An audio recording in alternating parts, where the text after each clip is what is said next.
खबरों की दस्तक खबर आप तक लेकर आ रहे हैं एमएम न्यूज़ पॉडकास्ट। छोटी खबर आपके पास।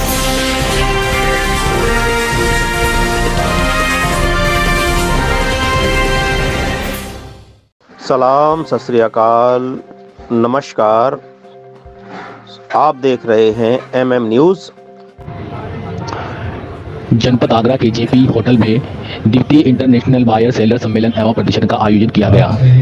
जनपद आगरा में आज वर्ल्ड इकोनॉमिक फोरम के सहयोग से द्वितीय इंटरनेशनल बायर सेलर मीट एवं प्रदर्शनी का 2 दिवसीय 3 व 4 फरवरी को आयोजन का शुभारंभ मुख्य अतिथि श्री मनोज कुमार सिंह, श्री कृषि उत्पादन मंडलायुक्त श्रीमती ऋतु माहेश्वरी, जिला अधिकारी भानुचंद्र गोस्वामी, अतुल कुमार सिंह निदेशक उद्यान, अंजानी कुमार सिंह डायरेक्टर मंडी बोर्ड तथा Anjani Kumar Shrivastava managing director UP state horticulture cooperative marketing federation द्वारा दीप उज्ज्वलित कर JP hotel and convention centre में किया गया। सर्वप्रथम मुख्य अतिथि श्री मनोज कुमार सिंह जी, आयुक्त कृषि उत्पादन तथा मंडलायुक्त महोदया श्रीमती ऋतु माहेश्वरी, जिला अधिकारी भानुचंद्र गोस्वामी तथा सभी अतिथि द्वारा सम्मेलन स्थल पर लगी 40 से अधिक स्टॉल का निरीक्षण किया तथा उत्पादकों से जानकारी प्राप्त की। तत्पश्चात सम्मेलन में सभी अतिथियों का बुके लेकर स्वागत किया गया तथा निर्देशक उद्यान विभाग श्री अतुल कुमार सिंह ने स्वागत संबोधन किया। सम्मेलन के उद्घाटन सत्र में यूपीएल इंडिया कंपनी के north India head Shri Brajesh Singh ने कृषि सुरक्षा आलू उत्पादक को बढ़ाने हेतु नई तकनीक से परिचय कराया। सभी किसानों को पता चला है कि आलू के लिए क्या फायदेमंद है और क्या नुकसान। काफ़ी दूर दूर से किसान आए। रितेश पांडे सिद्धि विनायक कंपनी के वाइस प्रेसिडेंट द्वारा आलू तथा अन्य उपजों के एक्सपर्ट पर प्रकाश डाला। निदेशक मंडी अंजनी कुमार सिंह ने भी सम्मेलन को संबोधित किया।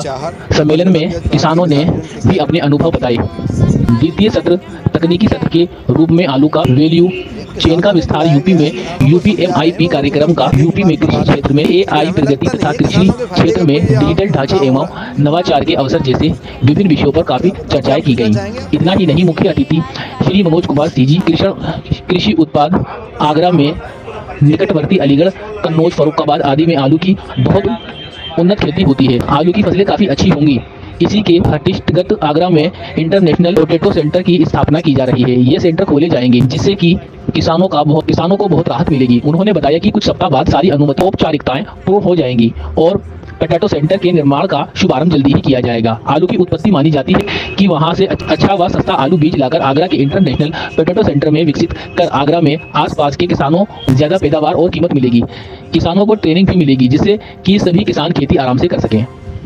रणवीर चाहर, मंडल अध्यक्ष भारतीय किसान यूनियन टिकैत। तो सर, जो आज ये कार्यक्रम रखा गया है, ये कौन सा कार्यक्रम? ये किसानों को बुलाया गया है, किसानों को समझा रहे हैं और उनको फायदे की बात बता रहे हैं, लेकिन हमें लगता नहीं है किसानों के फायदे का कोई यहाँ काम हो रहा है। तो आप इसके बारे में कुछ कहना चाहेंगे? क्या बताओ, क्या पूछना चाहेंगे आप? जैसे ये आज कार्यक्रम हुआ कि किसानों को काफी फायदा होगा, पौध के लिए होगा, आलू के लिए होगा, उस बारे में कैसे फायदा होगा? सरकार जो है हम तो सबसे मांगते हैं कि हमारी वो एमएसपी को गारंटी बनाए, गारंटी कानून लागू करे।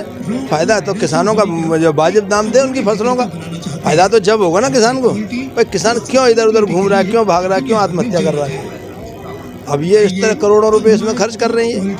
अरे किसानों को तो दे, किसानों को कर्ज तो देने की बात करते हैं, कर्ज दे देंगे, लेकिन किसान को कर्ज क्यों दे रहे हो? उनकी फसलों के दाम दे दो। तो यानी आप इससे सहमत नहीं? काहे के सहमत है? कि किसानों को जो ये फायदा दे रहे हैं, बताया इन्होंने, जैसे क्या फायदा दे रहे हैं आप बता दो। हम के लिए दे रहे हैं, नर्सरी के पौधे के लिए भी काफी अच्छा इन्होंने काम किया है। अरे हमने भी पिछली साल यहाँ सरकारी बीज खरीदा था, आधा बीज तो घर जाते सड़ गया था। यानी अच्छी क्वालिटी का बीज नहीं था। अरे जब होता तो मैं क्यों कहता कि सड़ गया था। आप किसानों के लिए कुछ कहना चाहेंगे? किसानों के लिए कहना चाहेंगे कि किसान के लिए सरकार जो है उनकी एमएसपी गारंटी कानून लागू करे, उनके फसलों के वाजिब दाम दे, तो ये तो किसान का फायदा है। किसान को कर्ज की जरूरत नहीं है। सरकार कर्ज की बात कर रही है, कर्ज ले लो। क्यों ले लो कर्ज? भाई कर्ज लेके उनकी जमीन आप हड़पना चाहते हो। आप अपना शुभ नाम बताएं, पूरा परिचय देते हुए जो स्टॉल लगाई है इसके बारे में जानकारी दें। जी सर, मेरा नाम रजनीश कुमार है। मैं डिस्ट्रिक्ट अलीगढ़ से तहसील अथौड़ी यूपी से बात कर रहा हूँ और मैंने शहद का यहाँ पर स्टॉल लगाया है। और शहद एक ऐसी चीज़ है जो एक उसे अमृत के समान माना गया है और शहद के बारे में बहुत सारी भ्रांतियाँ हैं और हर कोई चाहता है कि मुझे शहद कहाँ से प्योर मिले, कहाँ से प्योर मिले। तो इसका बड़ा शंका रहती है कि शहद कहाँ से प्योर मिले। और एक बहुत बड़ी हमारे भारत में शंका रहती है, शहद जम गया तो वो हो गया धोखा, वो बिल्कुल बेकार है, इसमें चीनी का घोल है। मेरे पास ये क्रीम हनी है, सरसों के फूलों का शहद है और 50% उत्पादन इसी का होता है भारत में। हाँ, तो जितना हमारा देश उत्पादन कर रहा है उसका 50% हमारा सरसों के फूलों से ही उत्पादन होता है। और ये इसमें ग्लूकोज और फ्रक्टोज की मात्रा अधिक होने के कारण ये आपस में क्रिस्टलाइज हो जाता है, जम जाता है। तो इसको ये ना समझें कि ये शहद जो है आपका बिल्कुल चीनी वाला है या आपके और कोई वैसा है। और इसका प्रयोग ज़्यादातर विदेशों में ही किया जाता है। ये आपको भारत में देखने के लिए इसलिए नहीं मिलता कि पूरा का पूरा ये पूरा का पूरा एक्सपोर्ट हो जाता है भारत से। ये अरब कंट्रियों में इसकी सबसे ज़्यादा डिमांड रहती है और सबसे कॉस्टली भी ये बिकता है। और एक और बात बताना चाहूँगा, जो भी हमारे बी कीपर हैं वो कुछ ज़्यादा नहीं जानते कि मधुमक्खियों से और भी चीज़ें हम ले सकते हैं। सिर्फ यही जानते हैं, आप लोग भी यही जानते हैं कि मधुमक्खियों से सिर्फ हम शहद ले सकते हैं। मधुमक्खी हमें लाखों करोड़ों किलो की चीज़ भी और भी उत्पादन कराती है। एक है हमारी परपोलिस जो एंटीबायोटिक है, तो उसकी मार्केट में वैल्यू 2400-2500 रुपये किलो है। उसे हम आसानी से शहद के साथ साथ उसे निकाल सकते हैं। एक है हमारी बी पोलन है, उसका जो है मार्केट में जो रेट है 2500 से 3000 रुपये किलो मार्केट में है। ये सुपर फूड के रूप में आता है। और इसके बाद एक मोम होता है। मोम का भी प्रयोग हमें काफ़ी सारे प्रोडक्टों में, स्किन प्रोडक्टों में होता है, तो उसकी भी मार्केट में 500-600 रुपये किलो का डिमांड रहती है। और एक बहुत कॉस्टली चीज़ है उसका रॉयल जेली, तो उसकी भी 70 से 80 लाख रुपए किलो के हिसाब से सर उसका हम उत्पादन कर सकते हैं। और एक और है बी वेनम, जो भी उस नाम से जानते हैं, उसकी भी लाखों रुपये किलो के हिसाब से सर कॉस्ट है। ये शहद तो मधुमक्खी पालन में सबसे कम कीमत वाली चीज़ है। और अगर मधुमक्खी पालन इसके साथ साथ इन चीज़ों का भी उत्पादन करें तो इससे बढ़िया कोई बिजनेस नहीं है। ना कोई इससे प्रदूषण है, ना कोई नुकसान है। इसमें मधुमक्खी पालक को जो लाभ तो होगा ही होगा, उसके साथ साथ जहाँ पर हम मधुमक्खियों को रख रहे हैं उसके साथ साथ वहाँ के किसानों को भी पर परागण द्वारा और ज़्यादा फसलों में वृद्धि होगी। मेरा नाम संजय सूदन है, मैं डायरेक्टर हूँ सवीर बायोटेक लिमिटेड का। आप लोगों का हमारे बूथ में आने के लिए बहुत बहुत धन्यवाद। सर, हाईटेक टेक्नोलॉजी से किसानों का क्या फ़ायदा है? देखिए, हाईटेक टेक्नोलॉजी नर्सरी के लिए एक मैं समझता हूँ कि एक बहुत बड़ा ट्रांसफॉर्मेशन है, एक रेवोल्यूशनरी डिसीज़न है ये। इसके अंदर आपको जो भी नर्सरी तैयार होती है, नर्सरी बेसिकली नर्सरी क्या है और इसकी ज़रूरत क्यों है, मैं समझता हूँ इसको पहले मैं हल कर देता हूँ कि नर्सरी जो है ये एक जिस तरह से बीज की कीमत दिन प्रतिदिन बढ़ती जा रही है, इसलिए बहुत ज़रूरी है कि जो बीज है वो डायरेक्ट ना खेत में लगाया जाए, इसकी पौध बनाई जाए। और पौध बनाने में सबसे बड़ी चैलेंज एक आता है कि पौधे में किसी तरह की बीमारियाँ ना हो, तो कैसे उसके अंदर वायरस का इन्फेक्शन ना हो, उसके अंदर सॉइल की जो बीमारियां हैं, सॉइल बॉर्न डिजीज़ होती हैं, वो ना हो।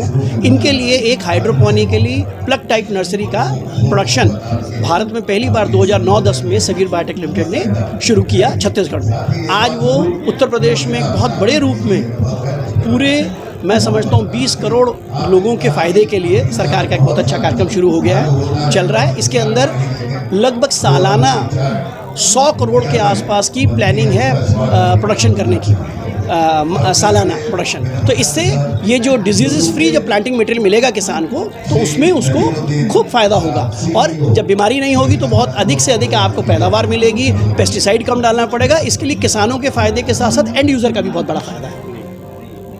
हाइड्रोपोनिक की फसल से क्या फ़ायदा है? देखिए, हाइड्रोपोनिक फसल का फ़ायदा सिर्फ यही होता है कि इसके अंदर क्योंकि मिट्टी का इस्तेमाल नहीं होता है पौध बनाने के लिए, तो जब मिट्टी का इस्तेमाल नहीं होगा पौध बनाने के लिए तो स्टरलाइज्ड मटेरियल मीडिया उसका इस्तेमाल किया जाता है, जिससे पौधे की गुणवत्ता बड़ी अच्छी मिलती है। उसको पानी, फर्टिलाइज़र्स जितना आवश्यक होता है उतना दिया जाता है। इससे एक हेल्दी प्लांट्स तैयार होता है, जो कि किसान के लिए शायद इससे अच्छा कोई उपहार नहीं हो सकता। तो भारतीय किसानों को इस पर किस तरह से अमल करना चाहिए? मुझको लगता है कि जिस तरह से ये आज मेला यहाँ लगा हुआ है और बायर सेलर मीट हो रही है, ये इसके अंदर इनमें आना चाहिए और उनको ये पता चले कि जो पौधा, किसान के सामने दो चैलेंजेस होते हैं। एक ये कि अगर उसके पास बीज है तो उसको पौध कैसे बनाए, उसके पास वो टेक्नोलॉजी या उसके पास वो इंफ्रास्ट्रक्चर नहीं होता। तो जब उसको इंफ्रास्ट्रक्चर सरकार प्रोवाइड करा रही है तो आपको करोड़ों रुपए खर्च करने की ज़रूरत नहीं है। आप केवल 1 रुपये या कुछ पैसे में आप बड़े मात्रा के अंदर वो उन सेंटरों से आप वो प्लांट लीजिए और आप यहाँ अपने खेतों में लगाइए। दूसरी एक और बड़ी अच्छी बात है, क्योंकि ये काम पहले से प्लानिंग किया जाता है, तो आपको इसमें एक फ़ायदा ये भी होता है कि अगर आपने एक पौधा लिया जिसका समय हार्डनिंग करने के बाद लगभग 30 दिन का है, तो किसान के 30 दिन का समय बच गया। तो 30 दिन का किसान का समय बच गया, उसको virus free quality planting material मिल गया। उसको लगाने के लिए चाहे वो बीज अपना दे जो उसके अनुभव से उसने सीखा है, और या फिर वहाँ की जितनी कंपनियाँ आज बहुत सारे ऐसे MOU भी होने जा रहे हैं, हम सुन रहे हैं, जिनमें वो कंपनियाँ जो उन सब्जियों के, उन हॉर्टिकल्चर के क्रॉप्स को देती हैं, वो कंपनियाँ भी अपने SOPs जो हैं वो हम लोगों जैसी कंपनियों को देंगे, जिससे सबसे अच्छा उस एरिया में जो प्लांट तैयार हो रहा है या जिसकी सबसे अच्छी पैदावार होगी, उस वैरायटी के बीजों की जानकारी आपके पास आ जाएगी। मेरे को लगता है ये एक बहुत बड़ा, किसानों को कितना फ़ायदा होगा? किसानों की जो आमदनी है वो 1.5 से लेकर 2 गुनी हो जाएगी, इसमें गारंटी है। और ये पिछले लगभग छत्तीसगढ़ के अंदर ये पिछले लगभग 8-10 सालों से चल रहा था, और वहाँ पर ये बहुत ज़्यादा ये प्रूवन है। बहुत सारी केस स्टडीज़ इसके ऊपर उपलब्ध हैं, आप देख सकते हैं। लगभग 1.5 से पौने 2 गुना फ़ायदा किसानों को इससे होगा। आगरा से मुख्तार वारसी की रिपोर्ट।